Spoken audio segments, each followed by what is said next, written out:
여러분, 혹시 이런 생각을 해보신 적 있으신가요? 가장 가까운 사람들 때문에 가장 많이 상처받는다는 것을요.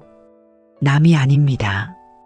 바로 내 자식, 내 친구, 내 평생 곁에 있던 사람들 말입니다. 나이가 들수록 왜 이렇게 사람이 피곤해지는 걸까요? 왜 혼자 있는 시간이 점점 더 편안하게 느껴지는 걸까요? 오늘 이 질문에 대한 이야기를 함께 해보려 합니다. 자식들이 명절에 찾아와도 왠지 어색하고 오래된 친구를 만나도 예전처럼 마음이 열리지 않습니다. 억지로 웃고 억지로 맞춰가다가 집에 돌아오면 오히려 더 지쳐버립니다. 그러고 나서 혼자 조용히 앉아 있을 때 비로소 숨이 트이는 느낌이 드셨던 적 있으신가요?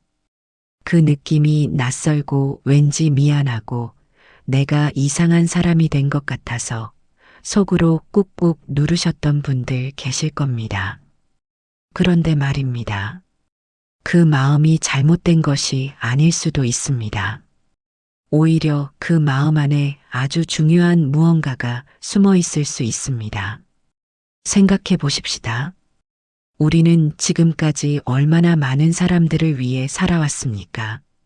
자식이 태어나던 날부터 그 아이를 위해 내 잠을 포기했습니다. 직장에서는 동료들과 상사의 기분을 맞추며 하루하루를 버텨냈습니다. 동네에서는 이웃의 눈치를 보며 하고 싶은 말도 참고 살았습니다. 배우자를 위해, 부모님을 위해, 형제자매를 위해 수십 년을 내 마음보다 남의 마음을 먼저 살폈습니다. 그렇게 살아오신 분들이 이제 와서 혼자가 편하다고 느끼는 것이 과연 이기적인 것일까요? 아니면 너무나 당연한 것일까요? 우리 사회는 나이 들어서도 사람들과 어울려야 건강하다고 말합니다.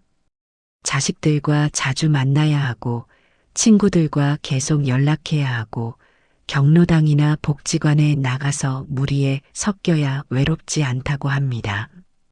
그 말을 믿고 억지로 사람들 속에 들어가 보셨습니까? 오히려 더 외롭고 더 공허하게 느껴진 적은 없으셨나요? 1000명과 함께 있어도 마음이 텅 빌 때가 있고 아무도 없는 방에 홀로 앉아 있어도 마음이 가득 찰 때가 있습니다. 이 차이는 어디서 오는 걸까요? 왜 어떤 사람은 혼자여도 평화롭고 어떤 사람은 사람들 속에서도 늘 쓸쓸할까요? 오늘 이 이야기의 끝에 그 답이 있습니다. 아직 말씀드릴 수 없습니다. 왜냐하면 그 답은 그냥 듣는 것으로는 부족하기 때문입니다. 한 사람의 이야기를 함께 따라가다 보면 여러분 스스로 그 답을 느끼게 되실 겁니다. 제가 오늘 들려드릴 이야기는 화려하지 않습니다. 특별한 사람의 이야기도 아닙니다. 바로 여러분 주변에 있을 법한 평범한 어르신의 이야기입니다. 그분이 어떻게 사람들로부터 멀어졌는지 그리고 그 과정에서 무엇을 잃었다고 생각했는지 그러다 어느 날 무엇을 발견했는지 찬찬히 들어보시기 바랍니다. 이 이야기가 여러분의 마음에 작은 울림이 되기를 바랍니다. 오늘 이 영상이 조금이라도 공감이 되시고 유익하다고 느끼신다면 댓글에 네라고 적어주십시오. 반대로 별로 도움이 되지 않는다고 느끼신다면 노라고 솔직하게 적어주십시오. 여러분의 한마디가 이 채널이 더 좋은 이야기를 드릴 수 있도록 만들어주는 가장 큰 힘이 됩니다. 이 채널이 좋으셨다면 구독과 좋아요를 눌러주시면 큰 힘이 됩니다. 오늘 이야기 끝까지 함께 해주시면 여러분께 꼭 필요한 말씀을 드리겠습니다. 여기 한 사람이 있습니다. 73세 박수길 씨입니다. 우리가 모두 기억하는 그 시절을 온몸으로 살아낸 사람입니다. 보릿고개가 채 가시지 않았던 시절 19살의 수길 씨는 경상북도 구미의 공단으로 향했습니다. 당시 우리나라는 가진 것이 없었습니다. 땅도 좁고 자원도 없었습니다. 우리에게 있었던 것은 오직 사람뿐이었습니다. 그 사람들이 손에 쥔 것은 굳은 살 박힌 두 손과 내 자식만큼은 다르게 살게 하겠다는 뜨거운 마음이었습니다. 수길 씨도 그중 한 사람이었습니다. 새벽 5시면 일어나 기계 앞에 섰습니다. 한여름 공장 안은 숨이 막힐 듯 더웠고 한겨울엔 손이 얼어 감각이 없었습니다. 그래도 멈추지 않았습니다. 우리 세대가 다 그랬습니다. 허리가 휘어도 웃으며 버텼습니다. 그 땀방울들이 모여 강이 되었고 그 강이 흘러 오늘 이 나라의 기둥이 되었습니다. 수길 씨 혼자가 아니었습니다. 우리 모두가 함께 만들어낸 기적이었습니다. 수길 씨는 공장에서 반장이 되고 주임이 되면서 늘 사람들 한가운데 있었습니다. 함께 땀을 흘렸던 동료들과의 우정은 어떤 것보다 단단했습니다. 40년 지기 친구 이덕형과는 서로의 결혼식 주례를 섰고 자식들 돌잔치도 함께 했습니다. 퇴근 후 포장마차에서 나누던 소주 한 잔의 맛은 그 어떤 산의 진미보다 깊었습니다. 명절이면 온 가족이 수길 씨 집 마당에 모였습니다. 평상 위에 둘러앉아 밤이 깊도록 이야기를 나누던 그 시절이 수길 씨에게는 삶의 전부였습니다. 우리 세대에게 사람은 그런 것이었습니다.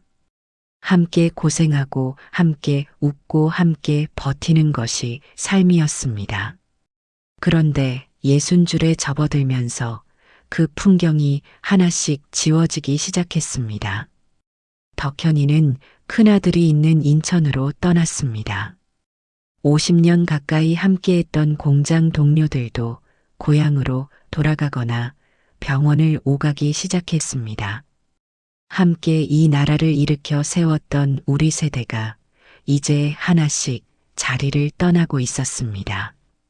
자식들은 각자의 삶 속에서 바빴습니다.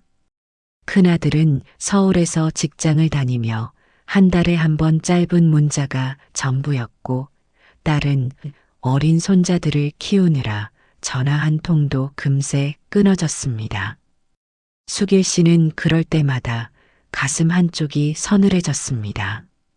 이 나라 허리가 휘도록 일하고 자식들 등골이 펴지도록 모든 것을 내어줬는데 왜 이리 멀게만 느껴지는 걸까? 우리 세대가 함께 품었던 그 따뜻함이 어디로 간 걸까? 수길 씨는 그 빈자리를 채우려 했습니다. 먼저 전화를 걸고 먼저 약속을 잡았습니다. 자식들에게는 밥은 먹었는지 건강은 어떤지 쉬지 않고 물었습니다. 남아있는 친구들에게는 억지로라도 자리를 만들어 불러 모았습니다. 하지만 이상했습니다. 연락을 할수록 더 허전하고 사람을 만나고 나면 오히려 더 지쳤습니다.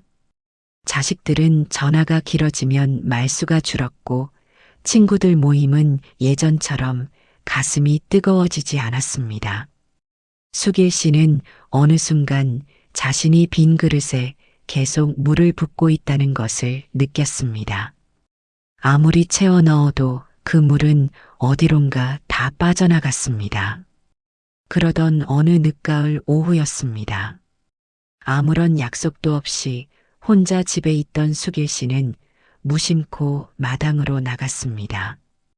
오래전 손수 일군 작은 화단에 국화꽃이 조용히 피어 있었습니다.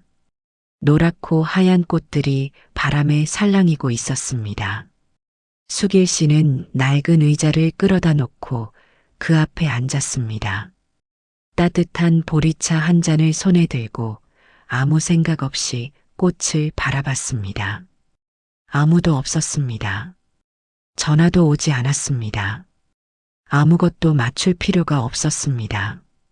그런데 그 순간 수길 씨의 가슴 안에서 아주 오랫동안 느껴보지 못했던 감각이 조용히 올라왔습니다.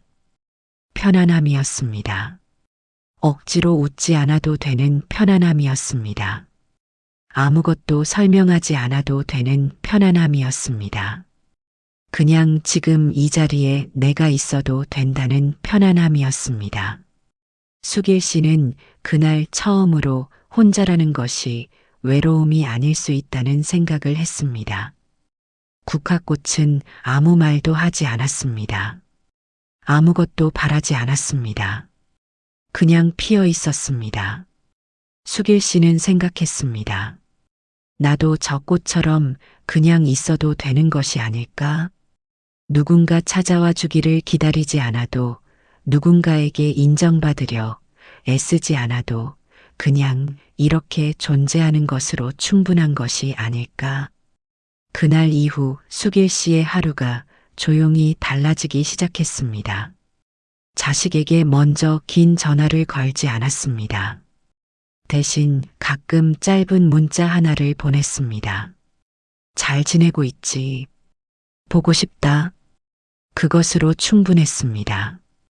혼자 마당을 가꾸고 좋아하는 옛 노래를 들으며 손수밥을 지어 먹는 일상이 하루하루 차곡차곡 쌓였습니다.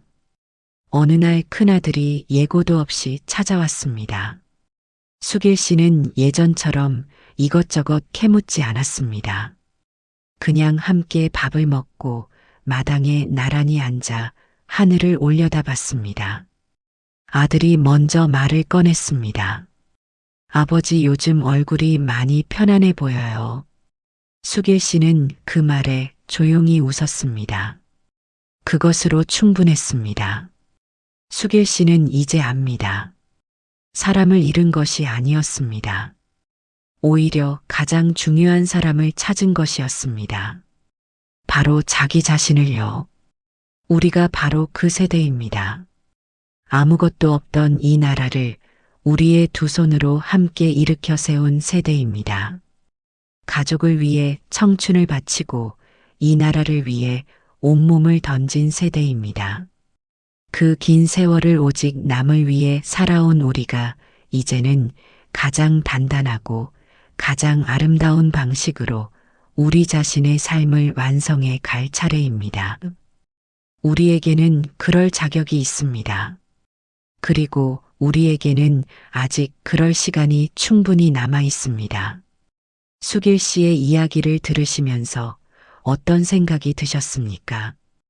혹시 그 마당의 국화꽃 앞에 조용히 앉아있던 수길 씨의 모습이 낯설지 않으셨나요? 어쩌면 여러분도 비슷한 순간을 경험하셨을 겁니다. 아무도 없는 조용한 오후에 문득 마음이 고요해지던 그 순간을요. 그런데 우리는 그 순간을 오래 붙들지 못했습니다. 금세 전화기를 들거나 텔레비전을 켜거나 누군가에게 연락을 했습니다. 그 고요함이 왠지 불안했기 때문입니다. 혼자 있는 것이 마치 외로움처럼 느껴졌기 때문입니다. 그런데 오늘 이 자리에서 한 가지를 함께 생각해 보고 싶습니다. 그 불안함은 정말 외로움이었을까요? 아니면 우리가 외로움이라고 착각했던 전혀 다른 무언가였을까요? 지금부터 그 이야기를 차근차근 풀어드리겠습니다. 첫 번째로 교훈을 하나 짚어드리겠습니다. 관계에서 오는 고통의 대부분은 상대방 때문이 아닙니다. 바로 우리 안의 기대 때문입니다. 자식이 자주 연락해 주기를 기대하고, 친구가 내 마음을 알아주기를 바라고, 배우자가 내 뜻대로 움직여 주기를 원합니다. 그 기대가 채워지지 않을 때 우리는 상처를 받습니다. 그런데 냉정하게 한번 들여다보십시다. 그 기대는 과연 누구를 위한 것이었습니까? 진심으로 상대방을 위한 것이었습니까? 아니면 나 자신의 불안을 달래기 위한 것이었습니까? 자식에게 밥은 먹었는지, 건강은 어떤지 끊임없이 묻는 것이 자식을 위한 순수한 사랑이었습니까? 아니면 내가 여전히 필요한 사람이라는 것을 확인받고 싶었던 마음이 섞여 있지는 않았습니까? 이것을 솔직하게 들여다볼 수 있을 때 비로소 우리는 관계의 고통에서 한 발짝 벗어날 수 있습니다. 정원에 꽃을 기르는 것을 생각해 보십시오. 꽃을 사랑하는 마음으로 매일 물을 주는 것은 아름다운 일입니다.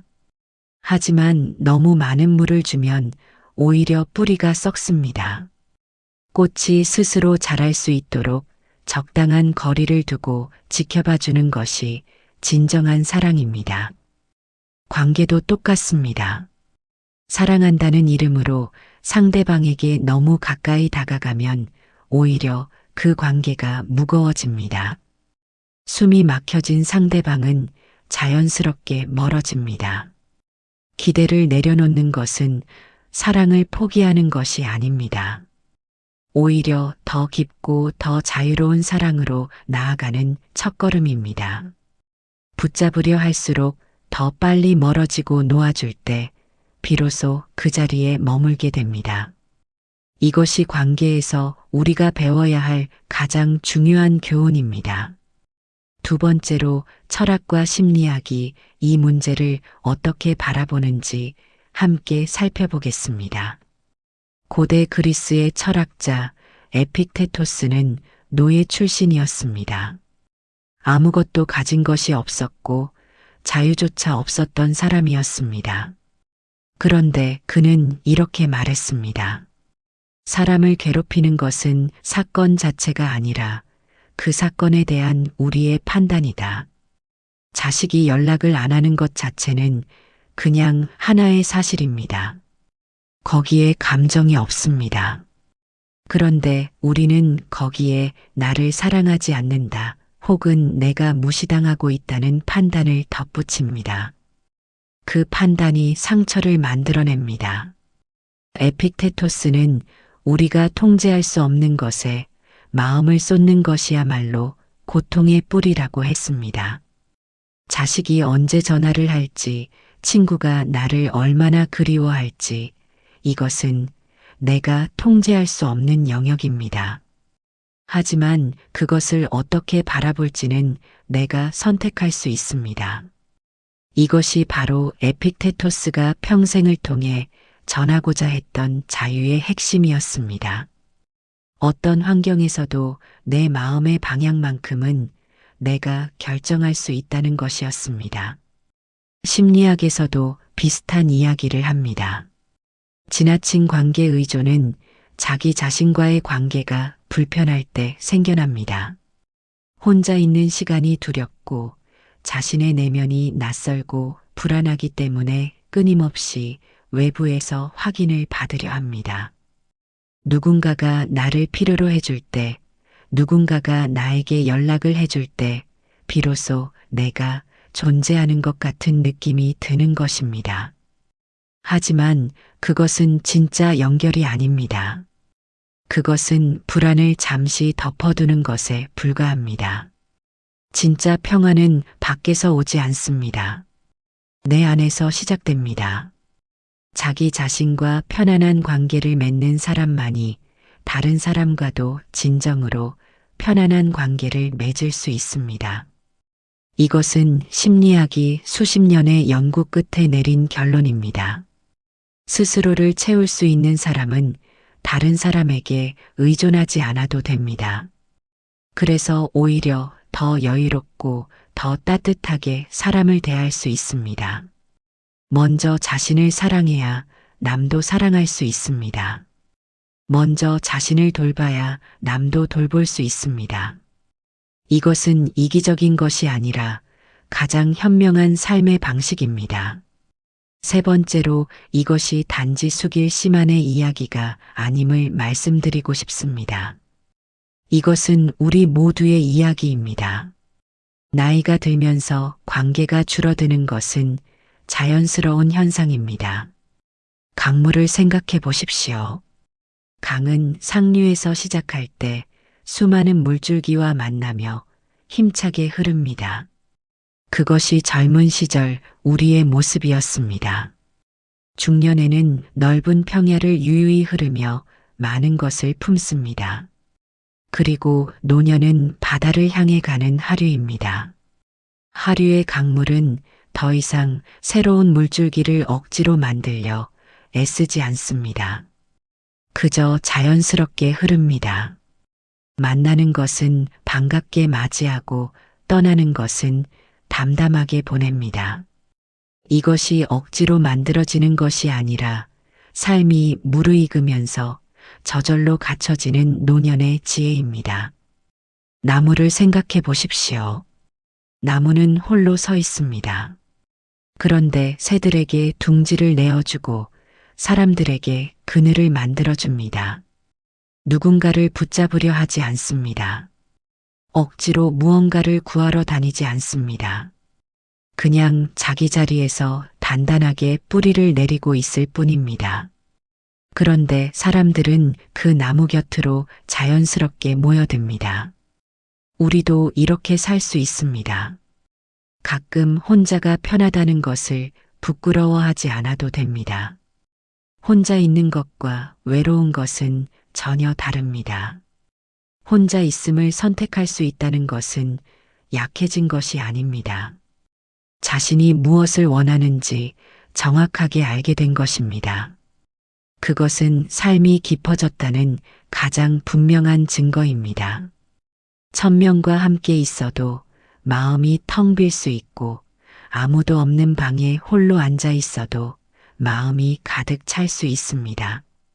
그 차이는 사람의 수에 있는 것이 아닙니다. 내 마음이 얼마나 나 자신과 화해하고 있는가에 달려 있습니다. 네 번째로 이제 우리가 어느 방향을 바라봐야 하는지 말씀드리겠습니다. 지금까지 우리는 관계의 문제를 밖에서 해결하려 했습니다. 더 자주 연락하고 더 자주 만나고 더 많이 베풀면 이 허전함이 채워질 것이라고 생각했습니다. 하지만 이제 방향을 바꿔야 합니다. 밖이 아니라 안을 바라봐야 합니다. 내가 나 자신과 얼마나 편안한가를 먼저 물어야 합니다. 혼자 있을 때 무엇을 느끼는지 그 느낌을 외면하지 않고 가만히 들여다보는 것이 시작입니다. 이것이 쉬운 일이 아닙니다.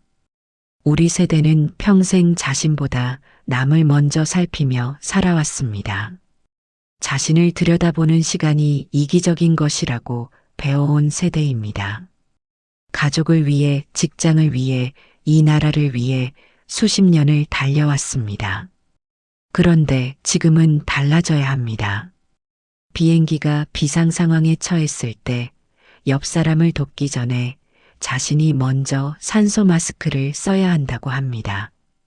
내가 먼저 온전해야 다른 사람도 제대로 도울 수 있습니다. 나 자신을 돌보는 것은 이기적인 것이 아닙니다. 그것은 내 곁에 있는 사람들을 더 잘 사랑하기 위한 가장 현명한 준비입니다. 관계를 억지로 유지하려는 에너지를 이제는 나 자신에게 쏟아보십시오. 자식이 전화를 안 한다고 서운해하는 시간에 내가 좋아하는 것을 한 가지 해보십시오. 친구가 멀어진다고 쓸쓸해하는 대신 오랫동안 해보고 싶었던 것을 조용히 시작해 보십시오. 그 작은 변화가 여러분의 하루를 바꿉니다. 그 하루가 쌓여 남은 인생 전체의 빛깔을 바꿉니다. 지금 이 순간이 너무 늦은 것이 아니냐고 하실 수도 있습니다. 그런데 생각해 보십시오. 오늘이 여러분의 남은 인생 중 가장 젊은 날입니다. 지금 시작하는 것이 언제나 가장 빠른 것입니다. 수십 년을 남을 위해 살아오신 여러분께서 이제 나 자신을 위한 삶을 시작하려 하신다면 그것은 늦은 것이 아닙니다. 가장 적절한 때에 가장 성숙한 선택을 하시는 것입니다. 우리에게는 아직 충분한 시간이 있습니다. 그리고 우리에게는 그 시간을 온전히 나 자신을 위해 쓸 자격이 충분히 있습니다. 그렇다면 이제 구체적으로 어떻게 하면 좋을지 함께 생각해 보겠습니다. 머릿속으로만 아는 것과 실제로 삶에서 실천하는 것은 전혀 다른 이야기입니다. 아무리 좋은 말을 들어도 내 하루가 바뀌지 않으면 아무 소용이 없습니다. 오늘 이 자리에서 여러분의 남은 인생을 조금 더 가볍고 조금 더 평화롭게 만들어줄 작은 습관들을 하나씩 말씀드리겠습니다. 거창한 것이 아닙니다. 아주 작고 아주 단순한 것들입니다. 하지만 그 작은 것들이 쌓일 때 삶은 조용히 그리고 확실하게 달라집니다. 첫 번째입니다. 억지로 관계를 유지하려는 힘을 내려놓으십시오. 자주 연락하지 않는 자식을 원망하는 마음이 올라올 때 그 마음을 억누르려 하지 마십시오. 그냥 가만히 들여다보십시오. 그 원망 뒤에 무엇이 있는지 천천히 살펴보십시오. 대부분은 사랑받고 싶은 마음입니다. 인정받고 싶은 마음입니다. 여전히 필요한 사람이고 싶은 마음입니다. 그 마음이 잘못된 것이 아닙니다. 다만 그것을 자식에게서 채우려 하지 마십시오. 대신 짧고 따뜻한 문자 하나를 보내보십시오. 잘 지내고 있지? 보고 싶다. 그것으로 충분합니다. 길게 붙잡으려 하지 않을 때 오히려 관계는 더 가볍고 더 오래 갑니다. 물이 손바닥 위에 놓일 때는 흘러내리지만 손을 살짝 모아 받치면 머무릅니다. 관계도 그렇습니다. 꽉 쥐면 빠져나가고 살며시 받치면 머뭅니다. 두 번째입니다. 혼자 있는 시간을 하루에 한 번 의도적으로 만들어 보십시오. 바쁘게 무언가를 해야 한다는 생각을 잠시 내려놓으십시오. 그냥 앉아서 창밖을 바라보는 시간도 좋습니다. 따뜻한 차 한 잔을 손에 들고 아무 생각 없이 하늘을 올려다보는 시간도 좋습니다. 천천히 동네를 한 바퀴 걷는 것도 좋습니다. 이 시간은 아무것도 안 하는 시간이 아닙니다. 나 자신과 조용히 대화하는 시간입니다. 지난 삶을 정리하고 지금 내 마음이 무엇을 원하는지 살피는 소중한 시간입니다. 농부가 씨를 뿌린 후에는 반드시 땅을 쉬게 합니다. 쉬지 않는 땅은 결국 아무것도 키워낼 수 없습니다. 우리 마음도 마찬가지입니다. 혼자 있는 시간은 마음의 밭을 쉬게 하는 시간입니다. 그 시간이 쌓일수록 마음은 더 깊어지고 더 단단해집니다. 세 번째입니다. 새로운 관계에 부담을 갖지 마십시오. 경로당이나 복지관에 꼭 나가야 한다는 압박을 버리십시오. 가고 싶을 때 가고 쉬고 싶을 때 쉬십시오. 억지로 무리에 섞이는 것은 관계가 아닙니다. 그것은 고통입니다. 반대로 마음이 움직일 때 자연스럽게 나가는 것은 기쁨입니다. 새로운 만남이 생기면 반갑게 맞이하십시오. 하지만 거기서 무언가를 기대하지는 마십시오. 그냥 이 순간 함께 있음을 즐기십시오. 기대가 없는 만남은 가볍습니다. 가벼운 관계가 오히려 오래갑니다. 네 번째입니다. 있는 그대로의 자신을 받아들이십시오. 사람이 싫어지는 것도 자연스러운 마음입니다. 혼자 있고 싶은 것도 자연스러운 마음입니다. 나이 들어 관계가 귀찮아지는 것도 자연스러운 마음입니다. 이런 자신을 이상하다고 비난하지 마십시오. 그 마음들을 있는 그대로 인정해 주십시오. 마치 오래된 친구를 대하듯 내 안의 그 감정들에게 고개를 끄덕여 주십시오.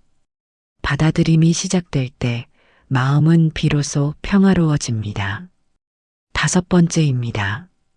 작은 친절을 하루에 한 번 베풀어 보십시오. 거창한 것이 아니어도 됩니다. 지나가는 이웃에게 먼저 인사를 건네는 것도 좋습니다. 슈퍼에서 계산하는 직원에게 수고하십니다. 한마디를 건네는 것도 좋습니다. 오래된 지인에게 날씨가 좋은 날 문자 하나를 보내는 것도 좋습니다. 이 작은 친절은 상대방을 위한 것이기도 하지만 사실 나 자신을 위한 것이기도 합니다. 베풀 때 우리 마음 안에서 따뜻한 무언가가 피어오릅니다. 그것이 쌓일 때 삶은 조금씩 더 풍요로워집니다. 관계의 양을 늘리려 하지 말고 관계의 온도를 높이십시오. 100명과 얕게 연결되는 것보다 한 사람과 깊게 온기를 나누는 것이 훨씬 가치입니다. 여기서 한 가지 철학자의 이야기를 들려드리겠습니다. 고대 로마의 철학자 세네카는 이런 말을 남겼습니다. 인생은 짧지 않다. 우리가 그것을 너무 많이 낭비할 뿐이다. 세네카는 평생 권력의 중심에서 살면서도 가장 두려웠던 것은 죽음이 아니라 제대로 살지 못한 채 죽는 것이라고 했습니다. 그가 말한 제대로 사는 삶이란 거창한 것이 아니었습니다. 지금 이 순간에 충실한 것이었습니다. 남의 기대에 맞추느라 정작 자신의 하루를 허비하지 않는 것이었습니다. 여러분께서 지금 이 영상을 보고 계신 이 순간도 여러분의 귀한 시간입니다. 그 시간이 오늘 이후 조금이라도 더 여러분 자신을 위해 쓰이기를 바랍니다. 세네카의 말처럼 우리에게 시간이 없는 것이 아닙니다. 우리가 그 시간을 너무 많이 남을 위해서만 써온 것입니다. 이제는 그 시간의 일부를 온전히 나를 위해 쓰십시오. 그것이 욕심이 아닙니다. 그것이 지혜입니다. 심리학자 칼 융은 이런 말을 했습니다. 인생의 전반기는 자아를 확립하는 시간이고 후반기는 그 자아를 넘어서는 시간이다. 젊은 시절 우리는 무언가가 되기 위해 달렸습니다. 좋은 부모가 되기 위해, 좋은 직원이 되기 위해, 좋은 이웃이 되기 위해 끊임없이 달렸습니다. 그런데 인생의 후반기에는 그 모든 역할에서 한 발짝 물러나 진짜 나는 누구인가를 마주하는 시간이 필요합니다. 그것이 노년을 진정한 완성의 시간으로 만드는 것입니다. 역할로서의 나가 아니라 존재로서의 나를 만나는 시간입니다. 그 시간이 바로 혼자 있는 시간 안에 있습니다. 여러분께 마지막으로 드리고 싶은 말씀이 있습니다. 노년은 인생의 황혼이 아닙니다. 완성의 계절입니다. 봄에 씨앗을 심고 여름에 땀을 흘리며 가꾸고 이제 가을을 맞이한 것입니다. 가을 단풍이 그 어느 계절보다 아름답게 물드는 것처럼 지금 이 시간이 여러분 인생에서 가장 깊고 가장 풍요로운 시간입니다. 더 이상 남의 시선에 얽매이지 않아도 됩니다. 자식들이 뭐라 할까봐, 동네 사람들이 어떻게 볼까봐 그런 걱정은 이제 내려놓으십시오. 여러분은 충분히 오래 그리고 충분히 열심히 남을 위해 살아오셨습니다. 이제는 나 자신을 위해 살아도 됩니다. 혼자여도 충만하고 함께여도 자유로운 그런 삶을 사십시오. 사람이 곁에 있어도 좋고 없어도 좋은 그런 마음의 자리를 만들어 가십시오. 그 자리에서 여러분의 노년은 진정으로 빛날 것입니다. 억지로 웃지 않아도 되는 삶, 억지로 맞추지 않아도 되는 삶, 그냥 나답게 있어도 되는 삶이 여러분 앞에 펼쳐져 있습니다. 그 삶은 멀리 있지 않습니다. 오늘 이 순간부터 시작할 수 있습니다. 오늘 이 이야기를 들으시면서 앞으로 실천해보고 싶은 것이 몇 가지나 되셨는지요? 댓글에 숫자 하나만 적어주십시오. 한 가지라면 1번을 적어주세요. 두 가지라면 2번을 적어주세요. 5가지 모두 해보고 싶으시다면 5번이라고 적어주시면 됩니다. 여러분의 댓글 하나가 이 채널에 큰 힘이 됩니다. 여러분이 남겨주시는 한마디 한마디가 더 좋은 이야기를 준비하는데 가장 소중한 자양분이 됩니다. 오늘도 이 영상을 끝까지 함께 해주셔서 진심으로 감사드립니다. 여러분의 남은 인생이 구름 한 점 없는 가을 하늘처럼 맑고 평화롭기를 바랍니다. 혼자여도 충만하고 함께여도 자유로운 그런 아름다운 나날이 이어지기를 진심으로 축원합니다.